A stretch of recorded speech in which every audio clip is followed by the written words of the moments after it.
Here's Travis on the Tom Leykis Show. Hello. Hi, Tom. Love your show. Thank you.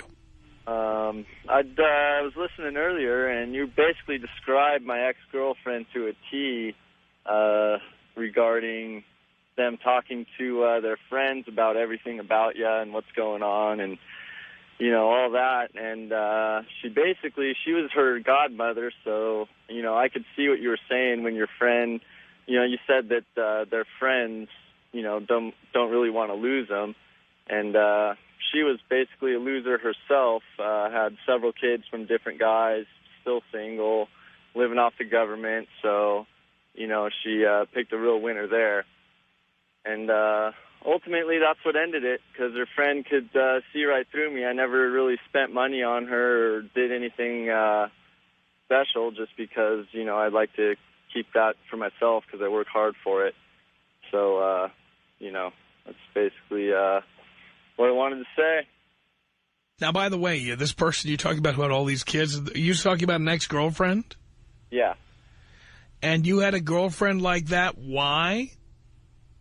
You know, she was honestly really hot, and the sex was great, but... That's what the other fathers of her other children thought.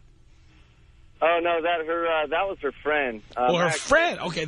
Yeah, you kept using the pronoun her and she, and I wasn't clear whether you were talking about your girl or her friends. No, yeah, my girlfriend didn't have any kids, but she was, you know, her friend's godmother for all of her several kids. By the way, your friends are you. Do you believe that? Aren't your friends like you? Well, yeah, you know, now I live actually with my brother, and, you know, our other roommate skipped out, so now it's just he and I, and we get along great. You know, he doesn't have a girlfriend, I don't, and we do our thing, and that's pretty much it, and we don't have to deal with each other's problems on that end either. Well, you know, I believe your friends are you. So if your friends are single mothers who have kids with several different dads, frankly, yeah, I think you got some of that in you.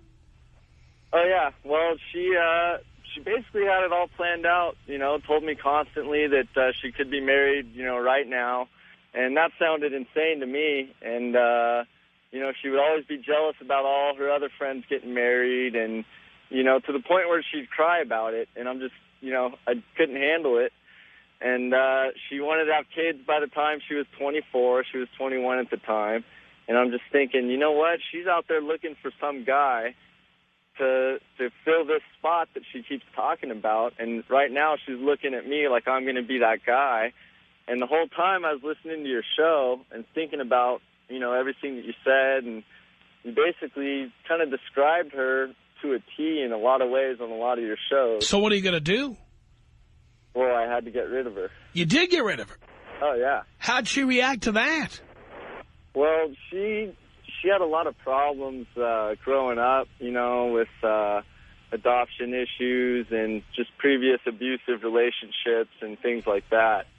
And so, you know, her personality was she'd go through my cell phone and ask me about the calls that I'd made, if they were female names. And she, like, went through my drawers and actually found a card that my ex-girlfriend had given me. I forgot it was there. I didn't even know it was there, and she ended up finding it. It was buried beneath a bunch of stuff, and that caused a huge problem. And so, you know, I just couldn't handle the psycho business. Good. So that, you know, that was it. And, you know, I've been in other relationships before that, and they didn't work out. So, you know, it's a lot better meeting a lot of different chicks in a shorter amount of time, and you can, you know, have a little more fun that way. And it seems to be a lot cheaper. You know, I'm able to save a lot more money, and, you know, just got a boat and everything. So I wouldn't be able to do that if I stayed with either one of these girls, because they're talking about diamond rings and eating at nice restaurants. And, you know, I never really took them out just because I don't eat at nice restaurants normally. So, you know, I'm not going to go out of my way to do something like that and foot the bill. I understand, and I'm glad you didn't. Yeah. So, anyway, that's basically all I had to say. You know, a good example, and, you know, there is a way out. You know, it's never too late.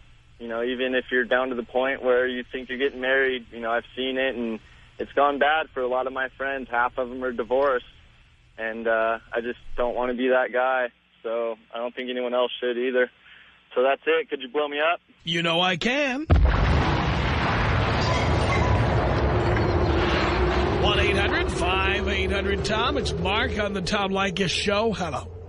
Tom, I've been listening to you for a couple of years now here in Dallas, and buddy, what you just said made a lot of sense. I always wondered, why do me and my wife for the last 10 years get along so well? It's because you nailed it right on the head. To be married and to have a happy marriage, you have to like to be alone. And me and my wife, we love to be alone. Mm-hmm. There are times whenever she'll ask me, hey, do you want me to take the kids, blah, blah, blah, so you can be alone? And my answer is always a resounding yes. Yeah.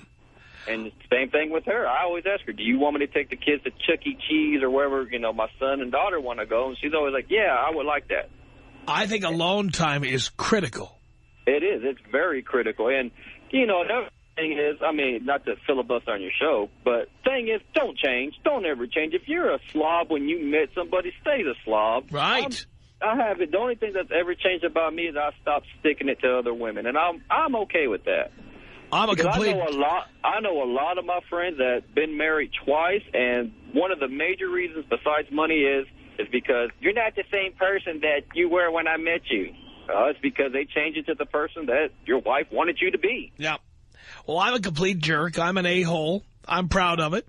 I am too. I mean, I'm the same way. I'm a complete jerk. I'm an a-hole. My wife says it all the time, but she likes it. Like I tell you, you would not be here if you didn't like it. This is the exact same way that I was. It's the way I'm going to be till I die. And it's just, it works. And I think I always wondered why, and you hit it right away. You're a genius. That's all I have to say. Well, thank you for that, Mark. You have a good evening. You too. Appreciate the call. 1-800-5800-TOM. It's John on the Tom Leykis Show. Hello. What's up, Tom? You're the king. Thank you, John. What's up, brother? I've been listening for about 6 years now, and I get everything you're saying, and all the girls and girls out to get you and stuff. So I keep it on the quickness. You just hump them and dump them, and that's the way it goes. So hump them and dump them. Yeah, this girl that I was dating a little while ago, probably like a couple weeks ago. Her friends, like, always try to talk crap and, oh, he's not good enough for you and all that stuff. So I just kind of, like, play along with it and go, oh, yeah, I just believe him, blah, blah, blah. And finally I just got fed up with it, and I just dumped her. Like, you can't take that crap. It's like, she was, like, too clingy and a bunch of stuff like that. And finally, a couple weeks later, her cousin wanted me, and I got some of her, too. So that's the way you go. You're 21. You don't need a girlfriend anyway. I know. I've been doing that. My dad's been telling me exactly like you. He just, don't get a girlfriend, you're going to get her pregnant and all that stuff. I just play it safe, make sure that you're on birth control and all that stuff, and you just find a way to get them. Like, and by the way, use a condom. Don't ever believe that they're on birth control, because they lie about it. Always, always. And one time, I remember you were talking a while back about the Hail Mary. I did that before you put it on there, and I was like, wow, I actually did the right thing. So I love that. You're always helping me out, Tom. You're the greatest. I'm here to help, John. Can you take me out?